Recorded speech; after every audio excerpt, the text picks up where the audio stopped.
नमस्कार, मैं डॉक्टर चंद्र प्रकाश गारू। आज हम डिस्कस करने जा रहे हैं BSc part first organic chemistry first unit में टाइप ऑफ रिएक्शन में हमने कल प्रतिस्थापन अभिक्रियाओं और योगात्मक अभिक्रियाओं के बारे में बात की थी। आज हम डिस्कस कर रहे हैं विलोपन अभिक्रिया या एलिमिनेशन रिएक्शन। यह अभिक्रिया जिसमें दो सिग्मा बंध डिसोशिएट होते हैं तथा इसके परिणाम स्वरूप एक नया पाई बंध बनता है, तो अभिक्रिया विलोपन अभिक्रिया कहलाती है। तो विलोपन अभिक्रिया में सबसे पहले हम डिस्कस करते हैं E1 विलोपन अभिक्रिया। विलोपन अभिक्रिया को भी दो कैटेगरी में कैटेगराइज कर सकते हैं, E1 विलोपन तथा E2 एलिमिनेशन। तो E1 विलोपन अभिक्रिया में हम देखेंगे कि यह अभिक्रिया दो पदों में पूरी होगी। फर्स्ट स्टेप जो है उसमें आप देखेंगे कि कार्बोकेटायन का निर्माण होगा और दूसरे स्टेप के अंदर बेस जो है वो हाइड्रोजन को एब्स्ट्रैक्ट करेगा और पाई बॉन्ड का फॉर्मेशन होगा।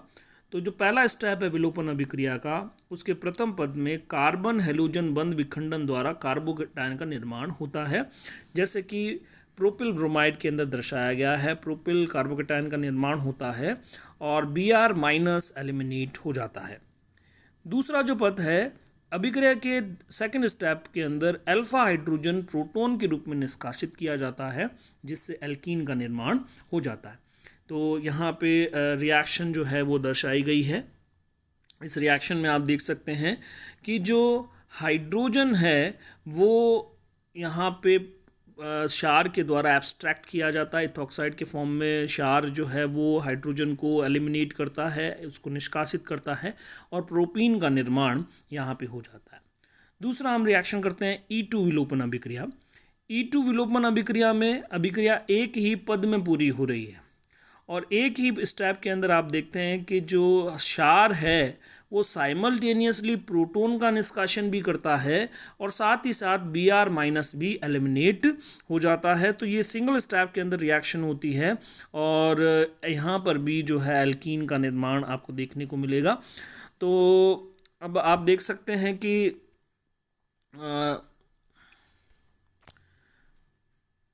अल्कोहल द्वारा विहाइड्रोजनीकरण, इसका एक एग्जाम्पल है। अल्कोहल द्वारा विहाइड्रोजनीकरण, अल्कोहल की वाष्प को कॉपर उत्प्रेरक पर प्रवाहित करने पर प्राथमिक अल्कोहल से एल्डिहाइड तथा द्वितीयक अल्कोहल से कीटोन का निर्माण होता है। तो यहाँ पे आप देखते हैं कॉपर की प्रेजेंस के अंदर विहाइड्रोजनीकरण हो रहा है, यानी कि दो हाइड्रोजन जो है दैट इज़ एलिमिनेटेड। तो यहाँ पे दो हाइड्रोजन एलिमिनेट होंगे और H2 का एलिमिनेशन होगा। H2 के एलिमिनेशन के साथ में आपको क्या मिल जाएगा, तो यहाँ पे वाटर गलत लिखा हुआ है, H2 होगा, यहाँ पर भी H2 होगा और यहाँ पे आपको जो है क्या मिल जाएगा, आपको प्राथमिक अल्कोहल जो उससे एसिटाल्डिहाइड का निर्माण होगा और द्वितीयक अल्कोहल जो है उससे आपको कीटोन जो है उसका फॉर्मेशन देखने को मिलेगा। नेक्स्ट एग्जाम्पल हम देखते हैं विहैलोजनीकरण। विहैलोजनीकरण या विस्नल डाइहैलाइड को जिंक की उपस्थिति में गर्म करने पर ZnX2 विलोपन द्वारा एल्कीन का निर्माण होता है। जैसे कि यहाँ पर हम डाइब्रोमो एथेन की ले रहे हैं, 1,2 डाइब्रोमो एथेन की रिएक्शन जिंक के साथ में कराएंगे, ZnBr2 एलिमिनेट होगा और एल्कीन जो है उसका निर्माण हो जाएगा, एथीन आपको प्राप्त हो जाएगी।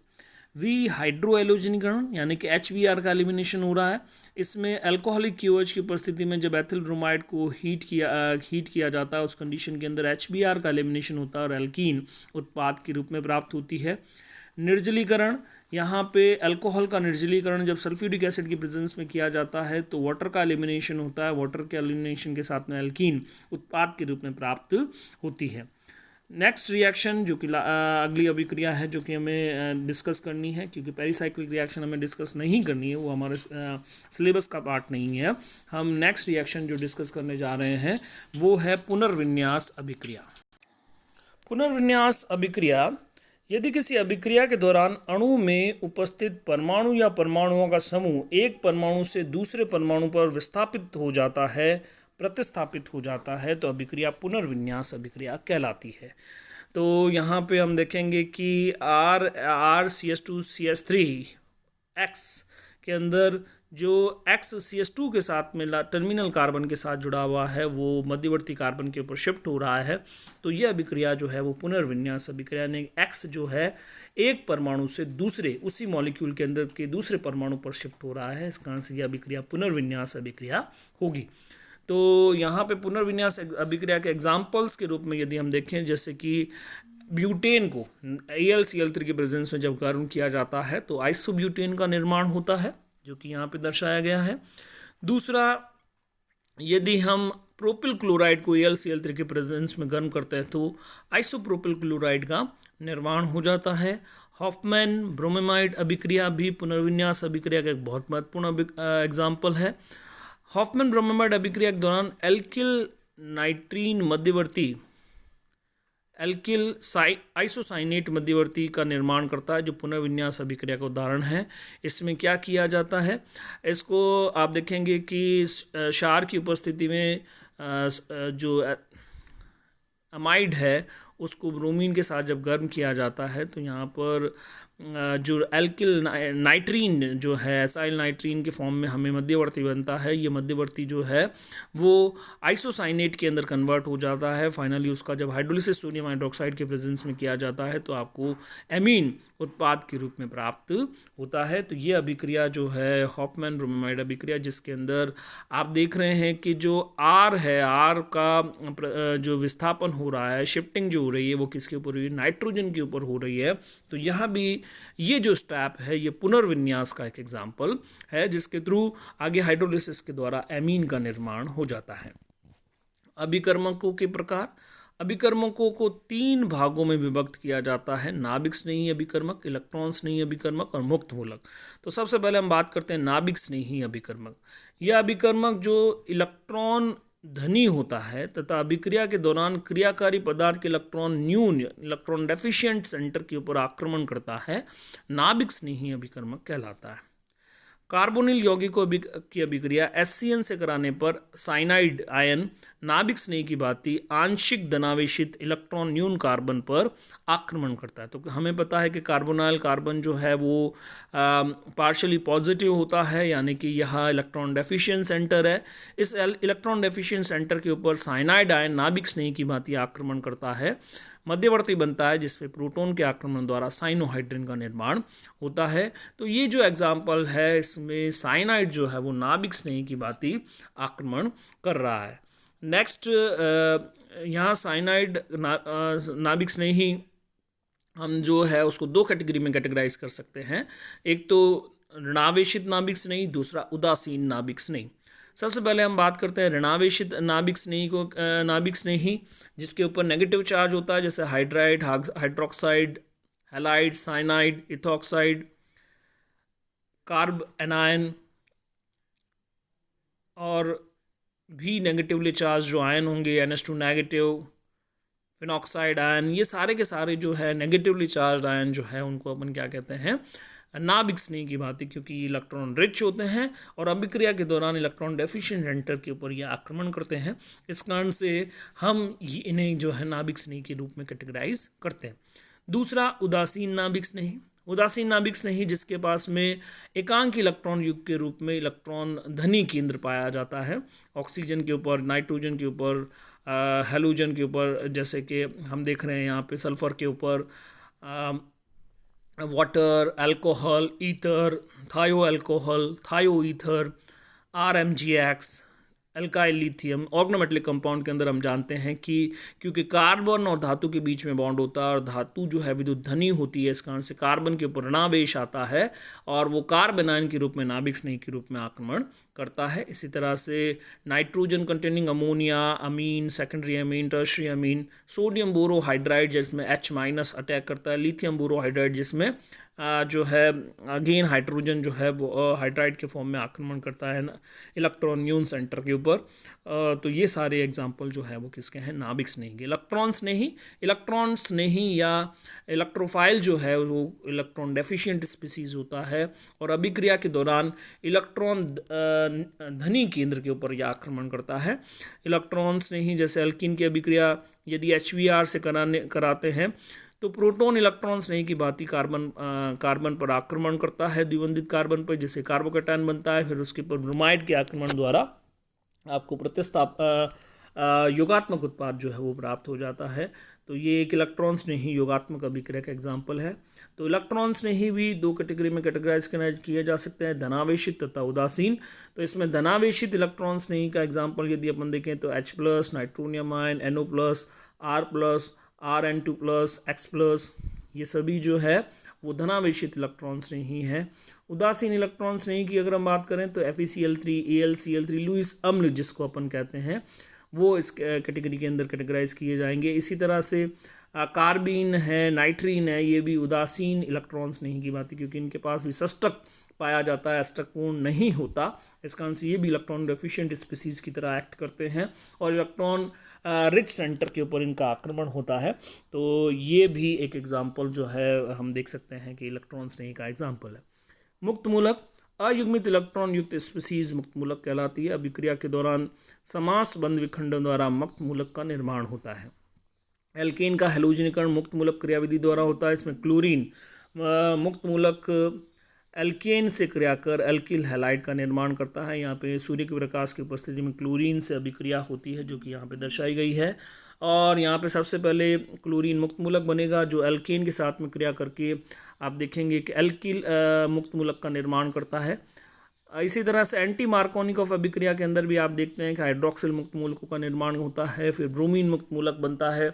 ब्रोमीन मुक्त मूलक फर्दर जो है वो एल्कीन के ऊपर आक्रमण करता है, जिससे एल्किल मुक्त मूलक का निर्माण होता है, जो HBr से क्रिया करके आप देख सकते हैं कि HBr के साथ में जब क्रिया करता है तो उस कंडीशन के अंदर आप एडक्ट का निर्माण हो जाता है। यह अभिक्रिया मुक्त मूलक क्रियाविधि के द्वारा संपन्न होती है। अगला है सक्रिय मध्यवर्ती। यदि अभिक्रिया दो या अधिक पदों में पूर्ण होती है तो अभिक्रिया के दौरान मध्यवर्ती का निर्माण होता है। यह मध्यवर्ती क्रियाशील होता है, जिसका अर्धायुकाल बहुत कम होता है, इसलिए इसे सक्रिय मध्यवर्ती या रिएक्टिव इंटरमीडिएट के नाम से जानते हैं। और ये रिएक्टिव इंटरमीडिएट जो हमारे सिलेबस में है उन सभी को हमको डिस्कस करना है। सबसे पहला कार्बोकैटायन, कार्ब एनायन, तीसरा मुक्त मूलक, चौथा कार्बीन, पांचवा नाइट्रीन और छठा बेंजाइन। ये सभी हमारे सिलेबस में है, इसको 1 बाय 1 हमको डिस्कस करना है। सबसे पहले बात हम करते हैं कार्बोकैटायन या कार्बोनियम आयन। विस्मास बंध विखंडन के दौरान यदि कोई समूह बंध युग्म के साथ अलग होता है तथा तो एक स्पीसीज प्राप्त होती है जिसमें कार्बन पर धनावेश पाया जाता है। इस धनावेशित स्पीसीज को हम कार्बोकैटायन कहते हैं। इसको किस तरह से डिफाइन किया जा सकता है? त्रिसंयोजी स्पीसीज जिसमें कार्बन पर धनावेश उपस्थित होता है कार्बोकैटायन कहलाता है या कार्बोनियम आयन इसे कहा जाता है। कार्बोकैटायन की संरचना यदि हम देखें तो कार्बोकैटायन में कार्बन sp2 संकरित अवस्था में पाया जाता है। इसकी आकृति समतल त्रिकोणीय होती है। कार्बन के तीनों sp2 संकरित कक्षक जो है समतल त्रिकोणीय ज्यामिति में व्यवस्थित हो जाते हैं तथा एक असंकृत पी कक्षक होता है। असंकृत पी कक्षक जो है वो तल के लंबवत पाया जाता है। तो यहाँ पर इसको हम देख सकते हैं कि यहाँ पे ये तीनों जो है sp2 हाइब्रिड ऑर्बिटल है जो समतल त्रिकोणीय ज्यामिति में व्यवस्थित हो गए हैं, और ये जो है असंकृत पी कक्षक है जो कि तल के लंबवत पाया जाता है और ये एम्प्टी होता है, खाली होता है। कार्बोकैटायन के प्रकार यदि अपन देखें तो प्राथमिक, द्वितीयक, तृतीयक कार्बोकैटायन की फॉर्म में या वाइनिल कार्बोकैटायन, बेंजिल कार्बोकैटायन की फॉर्म में हम जो है इनका वर्गीकरण कर सकते हैं। तो यहाँ पे कार्बोकैटायन को जो है एग्जाम्पल के साथ दर्शाया गया है, जैसे कि यहाँ पे सबसे पहले मैथिल कार्बोकैटायन, एथिल कार्बोकैटायन, फिर propyl carbocation, isopropyl carbocation, tributyl carbocation, ये सभी जो है यहाँ पे दर्शाए गए हैं। इसके बाद में हम देख रहे हैं allyl carbocation, vinyl carbocation, benzyl carbocation, ये सभी कार्बोकैटायन के एग्जाम्पल यहाँ पे दर्शाए गए हैं।